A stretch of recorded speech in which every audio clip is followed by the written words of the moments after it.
Svima je dobro poznato što je izjavljivala Vesna Pusić za doktora Ivu Sanadera 2004. godine kada su tada HDZ na čelu sa Ivom Sanaderom, da je on veliki uglađeni europejac i sve ostalo. Mi smo prodali dušu vragu, mi smo služimo nekom tuđinu, nikako da se pameti dozovemo, ali u čemu je problem? Na izborima oni pokradu toliko novaca, za tim ukradenim novcom financiraju kampanju i dobiju izbore.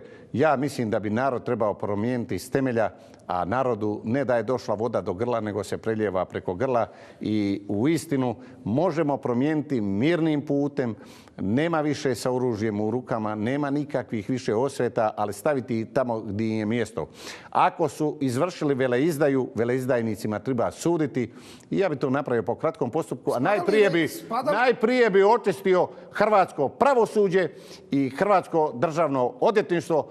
Čast časnim i poštenim ljudima, njima se kapa do poda, ali sam osjetio to na vlastitoj koži. Sutkinja koja je meni presudila rekla je da mora žuriti na more jer imaju brod veliki, dnevno troše 10.000 kuna. Pa nitko ne postavlja pitanje od kuda sutkinja koja ima plaću 10-12 tisuća kuna da dnevno može trošiti goriva sa brodom, da plovi po moru 10.000 kuna. Ali eto, kad spominjete to takozvano hrvatsko pravosuđe, činjenica je da je u hrvatskom zatvoru umro Đuro Brodarac. Ubijen. Đuro Brodarac je ubijen i njega su strpali u zatvor gdje je bio srčani bolesnik i nitko nije podigao kaznenu prijavu protiv tadašnje vlade Republike Hrvatske, odnosno pojedinaca koji su ga strpali u zatvor. Na čelu s Jadrankom Kosor.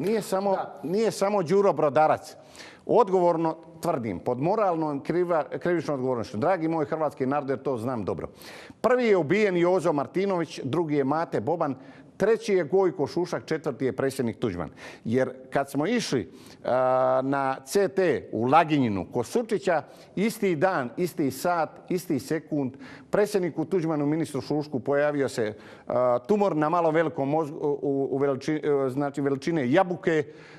Kod predsjednika Tuđmana bolje je djelovala kemoterapija, kod ministra Šuška zračenje, jer sam išao sam osobno s njima iza ponoći na zračenje, tako što sam ja proživio. Jasno znam, istine odnijeću je u grob, ali odgovorno tvrdim da su ozračeni i ubijeni.